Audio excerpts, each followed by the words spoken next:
지난 주일 우리는 아무도 모르게 찾아오게 될 생의 마지막 날을 준비하기 위해서 매 순간마다 하나님의 뜻에 합당한 보람된 삶을 살아갈 것을 다짐했습니다. 오늘 오후에는 또 웰다잉 세미나가 준비되어 있습니다. 우리가 한번 주어진 삶을 어떻게 살아가느냐 하는 것은 굉장히 우리에게 중요한 과제죠. 그러나 그에 못지않게 어떻게 죽음을 맞이하느냐 하는 것 또한 우리에게 주어진 매우 소중한 과제입니다. 어떤 사람 말하기를, 목사님 어차피 때가 되면 죽는다면서요. 그런데 왜 자꾸 이 미리부터 굳이 죽음에 대한 이야기를 하는 게 좀 부담되고 불편하고 좀 이렇게 불안해요. 이렇게 말씀하는 분도 계실 거예요.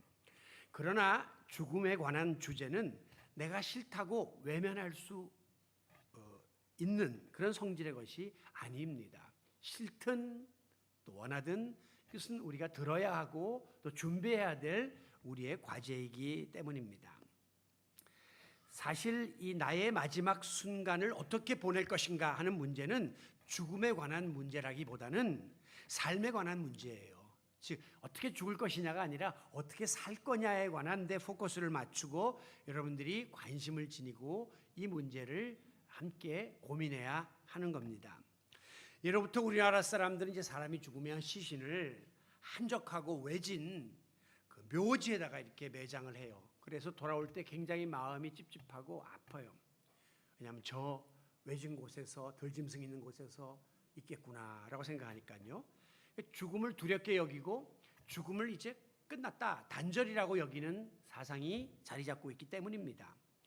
심지어 이제 동네 근처에 뭐 납골당 같은 시설이 들어온다 그러면요, 막 들어눕고 목숨을 걸고 반대를 합니다. 싫어하는 거예요. 뭐 비근한 예로 우리 동네 옆에 여기 원지동이라는 곳에 이제 화장장 건립 계획이 발표되자 많은 사람들이 반대를 하면서 소송까지 가가지고 이게 10년 만에 건립이 됐습니다. 그래서 지금 서초구민들은 거기서 이제 화장을 하게 되는데, 본인도 얼마 안 있으면 거기 가서 신세를 져야 될 신세임에도 불구하고 당장은 그거 싫다는 거예요. 혐오시설이다, 이렇게 기피를 하는 겁니다. 그것은 오랫동안 우리의 마음속 뇌리 속에 깊이 박혀있는 전통적인 죽음에 대한 인식이 부정적이기 때문에 그런 거거든요.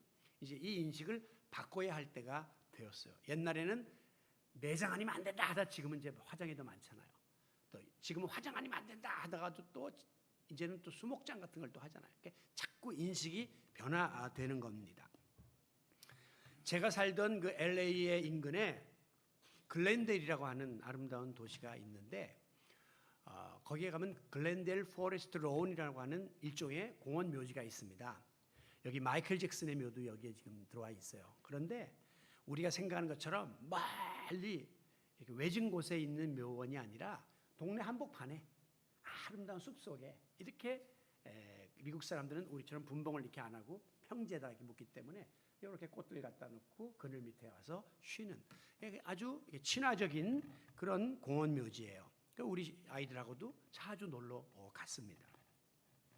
특별히 거기 가면 이제 예술적인 분위기를 더하기 위해서 뮤지엄 박물관이 있는데, 거기에 유명한 그림이 십자가의 달리심이라고 하는 그림인데요. 이 그림의 사이즈가요, 지금 여기에 표현을 다 담을 수가 없는데 예수님 잡히는 것부터 십자가에 달린 것까지를 다 묘사해 놨어요. 그래서 가면 한 30분 동안 해설사가 강당에 앉아서 이 그림을 비추면서 요 부분적으로 서치라이트를 비치면서 쭉 스토리를 이야기하면서 나중에 예수님이 돌아가신 것까지 설명을 해주는데, 이 그림의 폭이 얼마냐면 길이가 60m, 높이가 14m. 그러니까 우리 교회 이만한 그 하나의 그림이 딱 앞에 걸려 있습니다. 그리고 여러분이 더 잘 아시는 그림 중에 부활이라고 하는 그림, 레저렉션이라는 게 있는데, 이거는 예수님이 부활하실 때 모든 세계 만민들을 맞이하는 이제 그런 장면, 이거는 많이 보셨죠? 이 그림도 거기에 소장이 되어 있습니다. 굉장히 인상적인 것은요, 우리처럼 이렇게 명절 돼가지고 막 오늘도 많이 빠지셨는데 뭐 벌초하러 간다고 막 가시고, 또 당일날은 또 3박 4일 4박 5일 놀러 가려고 또 이제 하시고, 이렇게 난리법석을 떠는 게 아니고, 그냥 평소에 보면요, 할머니들이 그 남편의 묘 옆에 간이 의자 놓고 앉아서 뜨개질 이렇게 하면서 영감하고 주거니 받거니 하면서 그냥 매일 찾아가요. 그리고 특별히 크리스마스 때가 되면 이렇게 간이용 그 크리스마스 추리에다가 건전지를 이렇게 넣어가지고 불이 반짝반짝 해가서 거기다 갖다 놓고 똑같이 자기들 생활하는 것과 같이 고인과 함께 삶을 나누는 그런 모습을 보면서 이분들은 죽음에 대해서 두려움이라기보다는 친밀감을 가지고 있구나 하는 것을 느끼게 됩니다. 미국 사람들하고 우리하고 좀 틀린 점 중에 하나가 우리는 하얀 소복을 입잖아요. 미국 사람들은 검정 옷을 입어요. 그리고 아까 매장도 우리는 분봉을 이렇게 하는데 그 사람들은 평지에다 이렇게 묶고요. 그리고 딴 것보다 미국 사람들이 장례식에서 아이고 하면서 우는 사람 아무도 없습니다. 그 사람들 영어도 잘하는데도 아이고 나는 간다 그리고 안 울고 그냥 이렇게 찍어내요. 눈물을요. 절제된 슬픔. 우리는 막 아이고 뭐 고글해야 되잖아요. 좀 틀린 이제 장례 문화가 있는데요. 이분들은 이제 우리도 마찬가지예요. 이제 머지않아 죽으면 닥쳐올 남의 이야기가 아니고 먼 날 이야기가 아니라 내 이야기고 나도 언젠간 저기 묻히고 또 그러나 가족 곁에 늘 이렇게 함께 한다고 하는 그런 의연한 자세를 우리가 지니는 것이 필요하다는 생각을 해봅니다. 하늘 높은 줄 모르고 치솟는 분수를 볼 때마다 저게 높이 올라갔지만 일정한 지점을 딱 찍고는 그냥 맥없이 떨어지거든요. 인생을 보게 됩니다. 지식을 쌓고 건강을 쌓고 재물을 쌓고 명예를 쌓고 권력을 쌓고 하늘 높은 줄 모르고 올라가지만 언젠가는 꼭지점을 찍고 물거품처럼 다 사라지는 것이 우리 인생임을 알아야 합니다. 왜냐하면 히브리서 9장 27절에 보면 한 번 죽는 것은 사람에게 정하신 것이요. 사람이 한 번 죽는 것은 내가 마음대로 할 수 있는 성질의 것이 아니고 하나님이 정해놨다는 거예요. 그러니까 하나님의 뜻이니까 인간이 거스를 수 없는 숙명이다라고 하는 사실을 깨달아야 하는 겁니다. 그러므로 예측하지 못한 때에 내 삶의 마지막 순간이 다가온다 할지라도 하나님이 정해놓으신 것이 여기까지구나 라고 생각하고 하나님 믿는 성도답게 well dying, 잘 죽는, 죽음을 잘 맞이할 수 있는 것이 필요합니다. 오늘 본문에 히스기야라고 하는 주인공이 등장하는데요. 그는 남유다의 13대 왕으로서 약관 25세의 왕위에 등극하여 29년 동안을 통치했던 성군 다윗 시대를 능가하는 이스라엘 백성들에게 훌륭한 왕으로 평가받는 인물이 히스기야예요. 그는 하나님 앞에 정직히 행하여 우상의 산당을 헐고 우상을 제거하면서 예루살렘 성전을 수리하는 일에 앞장섰습니다. 특별히 주변의 강대국 아수르의 사네립 왕이 침공하려고 할 때에 자기 유다를 지키기 위해서 범국민적인 회개운동을 일으키고 성전에 나가 기도했으며 특별히 이사야 선지자에게 나라 민족을 위하여 기도해 달라고 부탁하는 등 하나님 마음에 합한 왕이 바로 히스기야 왕이었습니다. 그런데 이렇게 하나님을 잘 믿고 백성들에게 존경받고 신실했던 히스기야였지만 오늘 본문 1절에 보면 이 히스기야가 병들어 죽게 되었다라고 말합니다. 하나님은 이사야 선지자를 보내서 말하기를 너는 내 집에 유언하라. 내가 죽고 살지 못하리라 라고 이 병은 죽을 병이라는 사실을 고지해 주었어요. 그때 시기적으로 이 히스기야는 아들이 없던 때입니다. 히스기야 아들이 므낫세인데 므낫세가 없던 때예요. 그러니까 그 당시 왕들은 자식이 있어야 아들에게 계속 왕위를 계승하면서 법통을 이어가는 건데 이런 일을 못한 채 생을 마감해야 될 여러모로 비참한 처지에 놓이게 되었습니다. 자, 우리는 여기에서 아무리 하나님을 잘 믿는다고 해도 죽음을 면할 길은 없다라는 사실을 깨달아야 합니다. 분명히 히스기야는 유다의 왕 중에 전무후무할 만큼 하나님 잘 섬기고 백성들에게 인정을 받은 왕이었지만 불과 39살 나이 때에 죽음을 맞이하게 된 것이에요. 이걸 보면 죽음은 신불신을 막론하고 믿냐 안 믿냐를 막론하고 또 잘 믿냐 잘 믿지 않느냐를 막론하고 누구에게나 다가오는 숙명이다. 이렇게 우리가 깨닫게 되는 것입니다. 간혹 가다가 이제 너무 빨리 죽게 되거나 돌연사를 하거나 또 사고사를 당하게 되면 사람들이 저 사람 뭔가 잘못해서 하나님한테 벌을 받는 거야. 이렇게 이야기하는 경우가 있는데 이것은 아주 잘못된 겁니다. 제명을 다하지 못하고 일찍 부름받게 된 것을 마치 신앙과 또 죽음을 이렇게 연관지어 가지고 생각하려는 것은 무리함이 있다는 거예요.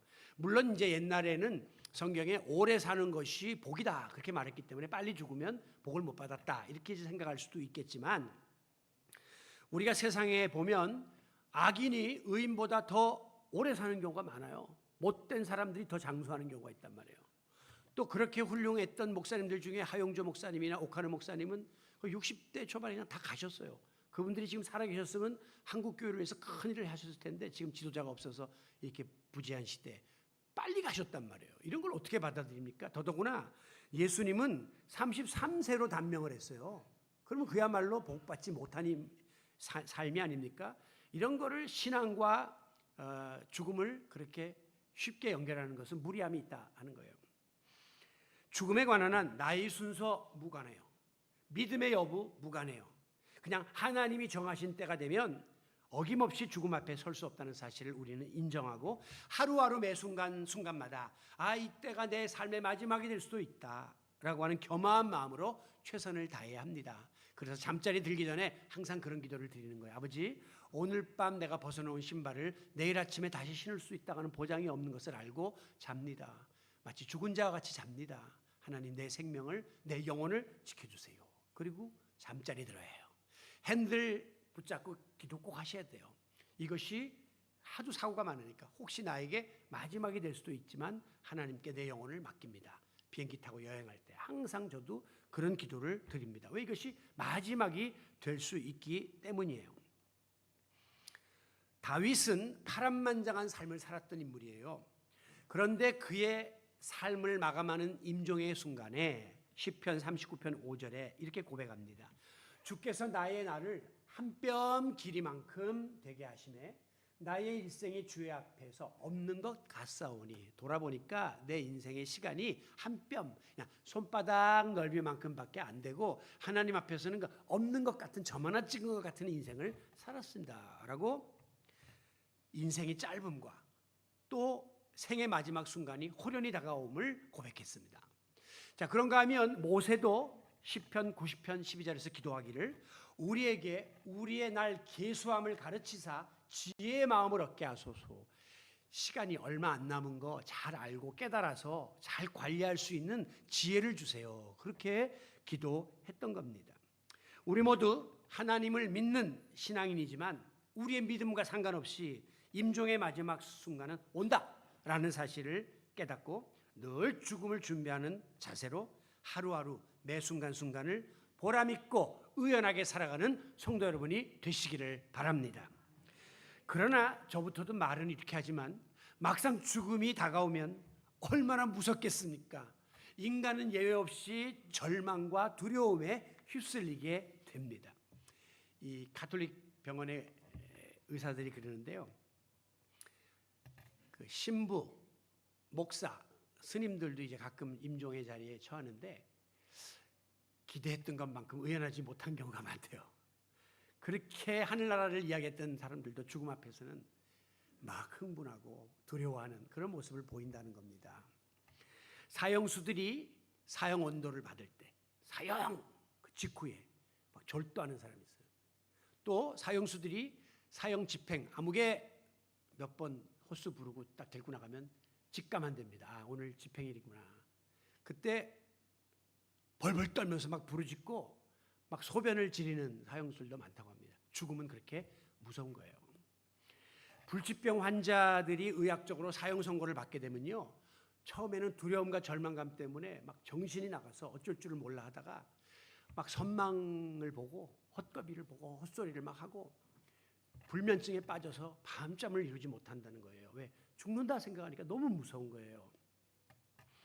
아니나 다를까 이 천하의 히스기야 왕인데도 갑작스러운 질병으로 인하여 죽음 앞에 직면하게 되자 그는 엄청난 절망감에 휩쓸리게 되었습니다.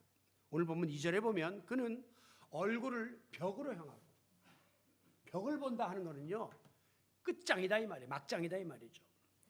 야, 이제 내가 출구가 없는 no exit, 출구가 없는 막바지에 내가 도달했구나 라고 하는 절체절명의 상황에 자기가 도달했음을 표현하는 상징으로 벽을 쳐다보았다. 이렇게 말하는 겁니다.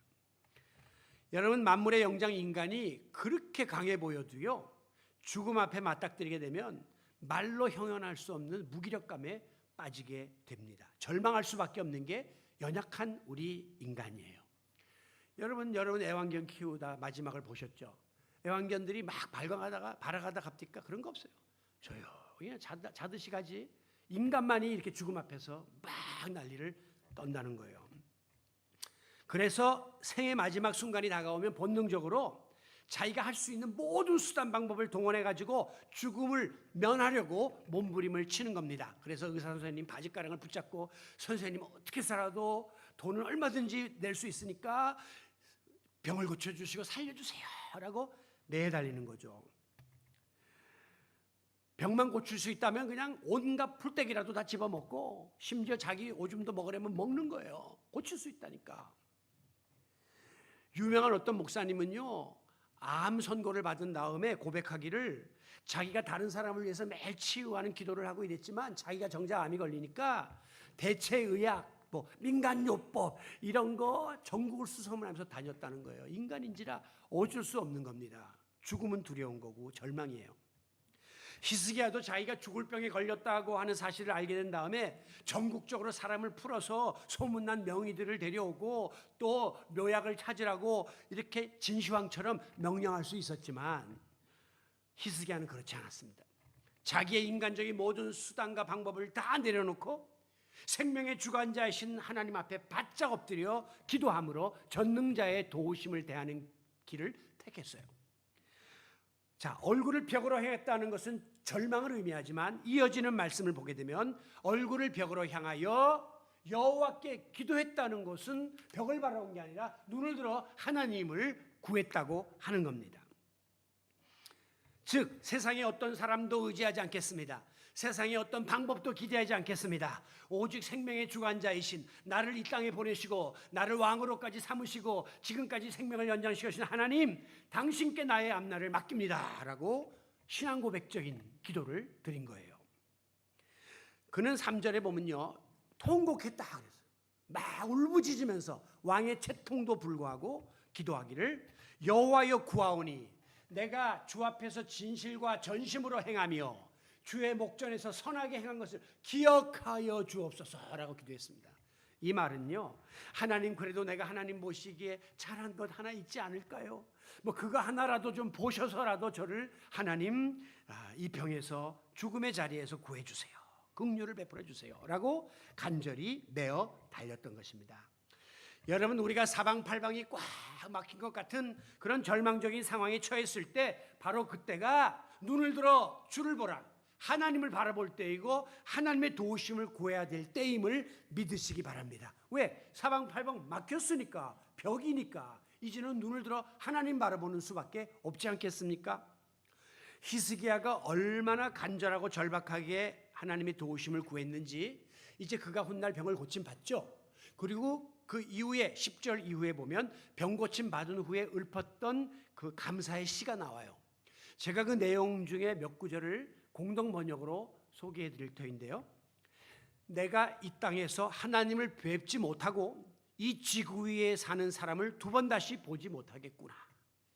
나의 초막은 목동의 초막처럼 뽑혀 말끔히 치워졌습니다. 목동들이 장막 졌다가 이동할 때 또 뽑아갖고 또 가는 것처럼 이제 나 끝났습니다.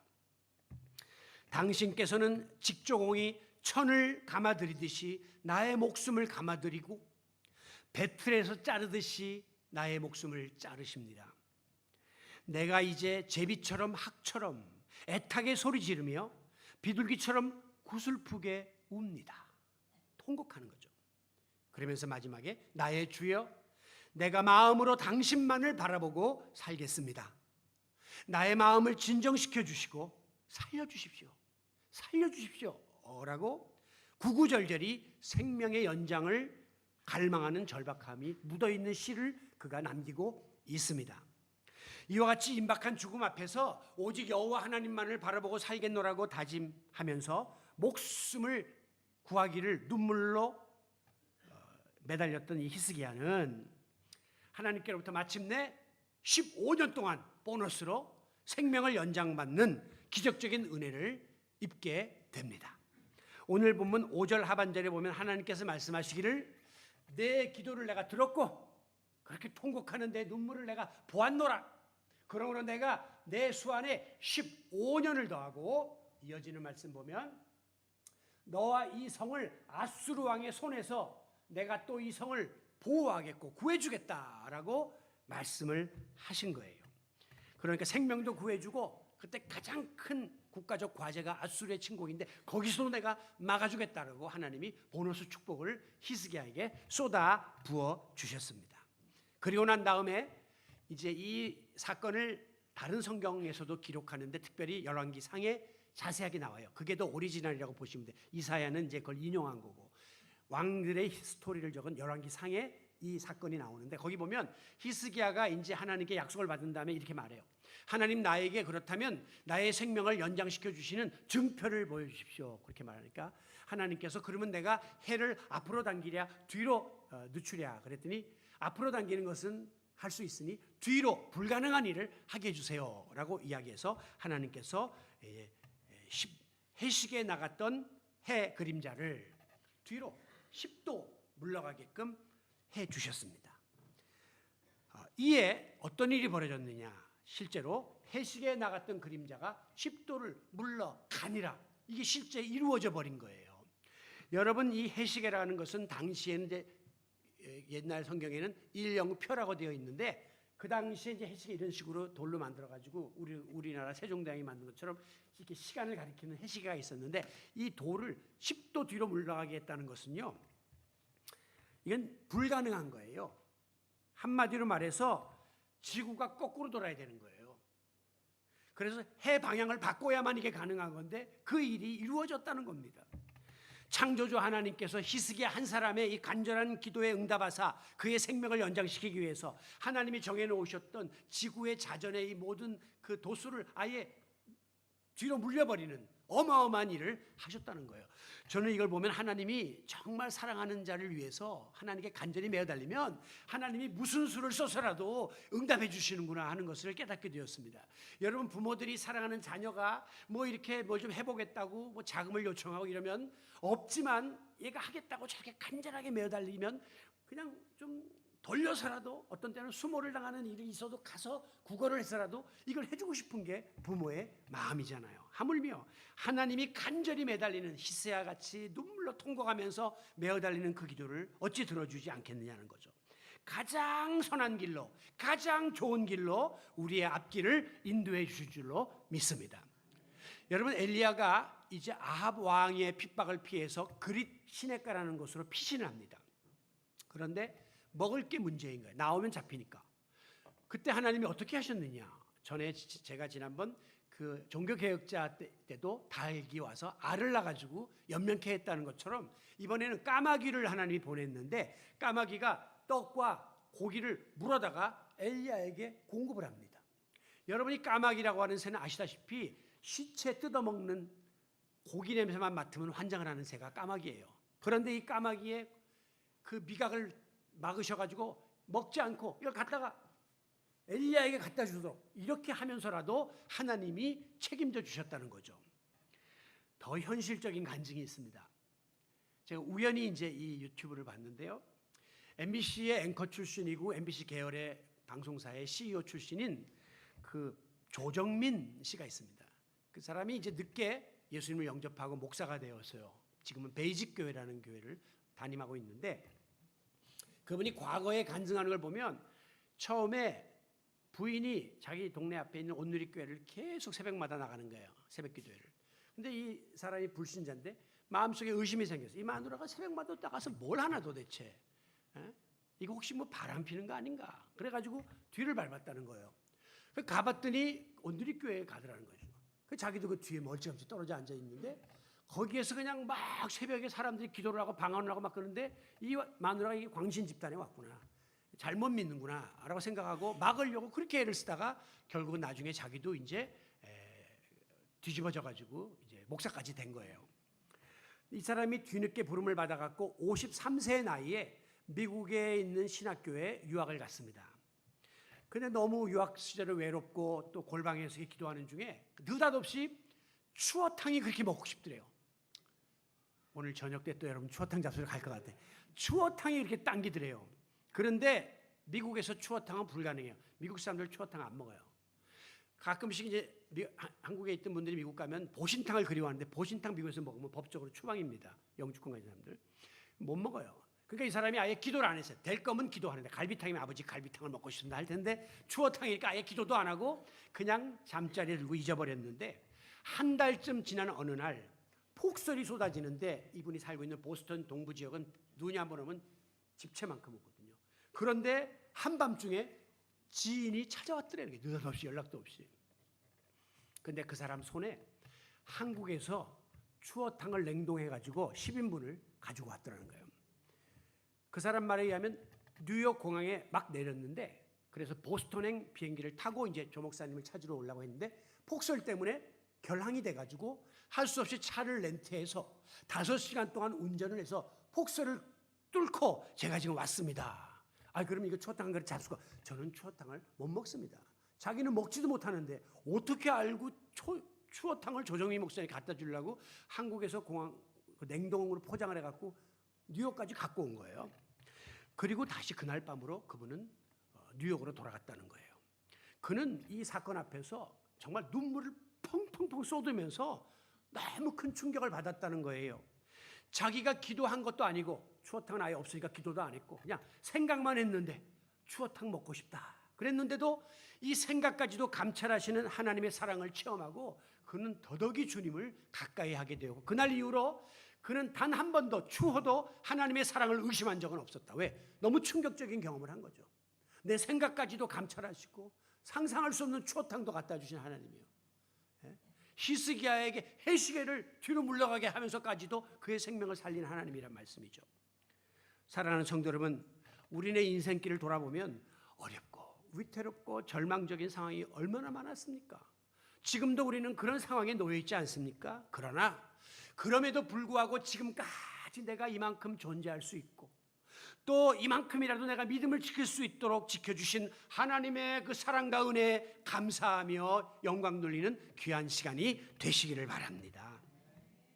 자, 그렇다면 이렇게 하나님의 은혜로 우리가 지금까지 살아왔는데 앞으로도 히스기야처럼 하나님이 우리에게 생명을 연장시켜 주셔서 언제까지 살지는 모르지만 그 마지막 순간을 대비하며 하루하루를 어떻게 살아갈까? 우리가 마지막으로 결단하기를 원합니다. 먼저는 남은 시간 하나님을 찬양하며 내 삶을 하나님께 드리고자 해야 합니다. 하나님께 덤으로 15년의 삶을 연장받은 히스기야가 오늘 본문 9절에 보면 오직 산자는 오늘 내가 하는 것과 같이 주께 감사하며 주의 신실을 아버지가 그의 자녀에게 알게 하리이다. 이 말씀을 공동번역에서는 이 몸이 지금 당신을 찬미하듯이 살아 숨쉬는 자만이 당신을 찬미합니다. 나도 한 아비로서 자식들에게 당신의 그 성실하심을 알리겠습니다 라고 결단합니다. 이어지는 20절 여호와께서 나를 구원하시리니 우리가 종신토록 남은 생에 여호와의 전에서 수금으로 나의 노래를 노래하리로다. 이걸 공동번역에서는 여호와여 나를 구원해 주신 이는 당신입니다. 우리는 한평생 여호와의 전에서 검은 고를 뜯으며 노래하겠습니다. 여러분, 이 얼마나 아름다운 신앙 고백입니까?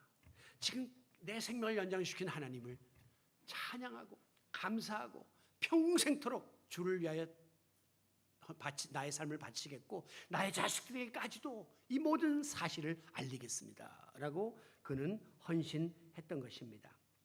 아무쪼록 앞으로 우리에게 얼마의 시간이 남아있는지 모르고 그것조차도 하나님이 순간순간 연장시켜 주신다면 하나님 아버지께 우리의 생명이 다하는 그날까지 감사 찬양을 올려드리면서 우리의 삶을 드리기로 결단하는 성도 여러분들이 되시기를 바랍니다. 아울러 우리가 이 마지막 순간을 대비하기 위해서 매 순간순간마다 선한 청지기로서 하나님 앞에 충성할 수 있어야 하겠습니다. 우리는 인생의 주인이신 하나님께로부터 생명도 받았고 자녀도 받았고 건강도 받았고 물질도 받았고 재능도 받았고 다 받았습니다. 그런데 하나님이 이거 미안하지만 여러분에게 다 그냥 공짜로 주신 게 아니라 맡긴 거예요. 위탁, 우리 손에 맡긴 거예요. 자식도 그러니까 내 마음대로 하면 안 되는 거예요. 물질도 내 마음대로 쓰면 안 되는 거예요.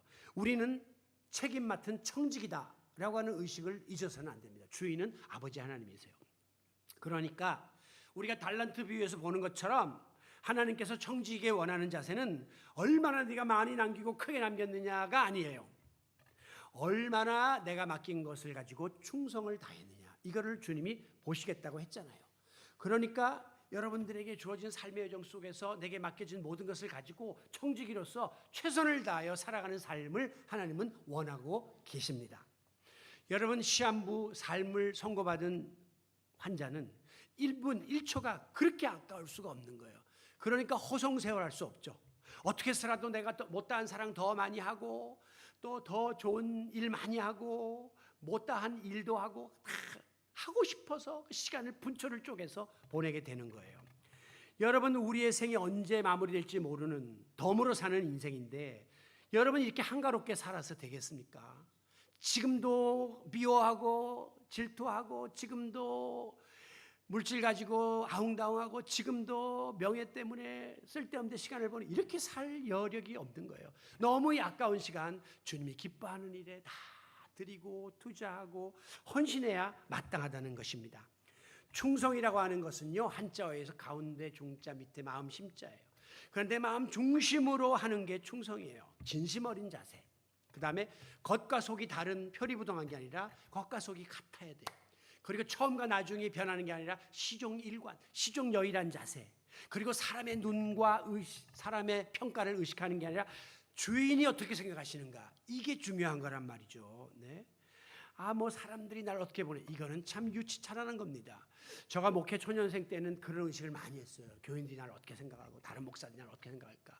지금 목회 말년이 되니까요, 그게 얼마나 잘못된가를 깨닫게 되고, 사람 앞에 보이려니까 자꾸 가면을 쓰게 되고 가식을 하게 되고 오버하게 되거든요. 근데 하나님 앞에 선다니까 내 모습 그대로 쓰니까 이렇게 마음이 평화롭고, 내 있는 모습 그대로 하나님 앞에 평가받기 원하니까, 그러니까 감사할 뿐인 거죠. 여러분, 우리가 어린 시절에 학교 운동장에서 땅 따먹기 노릇 해보셨죠? 가위바위보에서 이기면 땅을 내 거예요. 조금이라도 더 땅을 차지하려고 소리를 지르고 싸우고 억지를 부리면서 기를 쓰고 덤볐습니다. 그게 우리 어린 시절의 추억이에요. 그러다가도 얘들아 라고는 엄마의 음성이 들려오고 해가 뉘엿뉘엿 지고 땅거미가 내려앉기 시작하면 그동안 내가 차지했던 땅 다 뒤로 내버려 두고 그리고 하나씩 둘씩 집으로 돌아가곤 했습니다. 우리의 인생도 마찬가지예요. 지금 우리는 세상에서 좀 더 잘 먹고 잘 살고 더 가지고 벌고 모아보려고 막 이른 아침부터 밤늦게까지 한마디로 땅 따먹기 삶을 사는 거예요. 지금 우리 삶을 궁극적으로 들여다보면 내 영역을 넓혀서 땅 많이 가지려고 지금 하는 삶을 살고 있어요. 지금 정치인들의 행위도 그렇습니다. 저거 결국 다음번에 어떻게 해서 집권을 해가지고 또 해보려고 막 온갖 수단 방법을 가리지 않고 억지를 쓰고 국민들이 볼 때 유치찬란한 일들을 하면서도 그 본인 모르겠어요. 알면서도 저런 일이 중계되는데도 저런 언행들을 하는 걸 보면 참 권력이 얼마나 무상한가를 알아야 돼요. 그렇게 천하를 호령하던 삼김도 다 가셨고 뭐 다 가셨잖아요. 다 가는 거예요. 여러분, 정말 이 같은 우리의 삶의 모습 속에 어느 날 하나님의 부르시는 소리가 들리고 어느 날 죽음의 그림자가 우리의 곁에 들이오게 되면 사랑하는 사람 놓고 모았던 재산 놓고 쌓아놓았던 지식, 내가 갖추었던 재능 다 놓고 빈털터리로 그냥 본향으로 가는 겁니다. 이게 우리 인생이에요. 그 후에는 하나님 앞에서 삶의 내용과 그리고 삶의 여정을 결산하고 심판받게 돼요. 그때 하나님이 뭘 가지고 우리를 평가할까요? 얼마나 잘 살았냐? 얼마나 높은 자리에 올라갔냐? 엄청난 걸 이루었냐? 이건 하나님 앞에서는 아무 의미가 없는 것입니다. 교회에서 얼마나 큰 목회를 했고 이름을 알렸냐? 이건 아무 의미가 없는 것입니다. 하나님 앞에는 다 똑같아요. 하나님은 오히려 너 어떻게 살았고 무엇을 위해 살다 왔냐? 이걸 보시는 거예요. 만약에 교회를 크게 성장했어도 어떻게라는 이 과정에 있어서 잘못됨이 있었다면 하나님께 책망받는 거예요. 무엇을 위해 살았냐고 물으시는데 자기의 명예와 권세를 위해 살았다면 그 목회도 하나님께 책망받고 버림받을 수밖에 없는 거예요. 그러니까 세상에서의 평가와 하나님의 평가는 확연히 달라질 수밖에 없다는 사실을 우리는 깨닫고 두렵고 떨리는 마음으로 주님 앞에 서야 하는 것입니다. 오늘도 우리는 주어진 삶의 여건 속에서 하나님 뜻에 순종하고 그 뜻을 따라 충성하리라, 이렇게 결단하는 귀한 성도 여러분이 되시기를 바랍니다. 말씀을 마무리합니다. 모든 인간에게는 예외 없이 생의 마지막 순간이 불현듯 찾아오게 됩니다. 그날은 예수 잘 믿냐 안 믿냐와 상관없이 믿는 우리에게도 다가올 것이기 때문에 우리도 아마 엄청난 절망과 두려움에 직면하게 될 것이에요. 그러나 바로 그때가 히스기야가 벽을 바라보았지만 곧 하나님께 그의 삶을 구했던 것처럼 우리가 더 하나님을 의지해야 될 때가 절망의 벽에 부딪혔을 때예요. 하나님을 찾으면 하나님은 어떤 방법으로든지 간에 우리의 삶과 죽음을 인도해 주시고 우리의 죽음조차도 의연하고 의미 있고 보람 있고 그 죽음을 통해서 복받는 그런 길로 우리의 모든 것을 인도해 주실 줄로 믿습니다. 우리 모두 생명의 주관자이신 하나님께서 지금 나의 삶의 시간을 히스기야처럼 지금 연장시켜 줬기 때문에 그날 살고 있는 거예요. 주인이신 우리 주님이 또 연장시켜 주시면 내 호흡이 닿는 그 순간까지 하나님의 은혜에 감사하며 하나님을 찬양하며 살겠습니다. 그리고 나의 삶을 주님께 드리고 살겠습니다. 뿐만 아니라 선한 청지기로서 맡겨진 사명 충성스럽게 감당하다가 주님 앞에 어여시 서기로 결단하는 히스기야 같은 그런 성도 여러분들이 다 되시기를 예수 그리스도의 이름으로 축원합니다. 아버지 하나님, 오늘도 주님 앞에 섰습니다. 주님이 우리의 생명을 연장시켜 주셨고 또 덤으로 시간들을 주셨기에 오늘도 우리는 생존하고 주님 앞에 서 있습니다.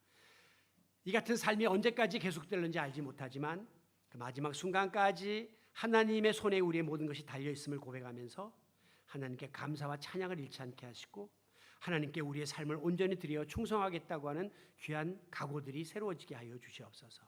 분명한 것은 우리의 남은 시간들은 점점 단축되고 있다는 것입니다. 마치 시한부 사형 선고를 받은 환자처럼 1분 1초를 아끼면서 보람있게 하나님의 뜻에 합한 삶을 살아가기로 힘쓰는 성도들로 변화시켜 주옵소서. 우리 주 예수님의 이름으로 기도하옵나이다. 아멘. 우리 마지막 이 결단 찬양이 우리의 장례식에 우리 자손들이 부르는 우리를 기억하는 찬양이 될 수 있기를 원합니다.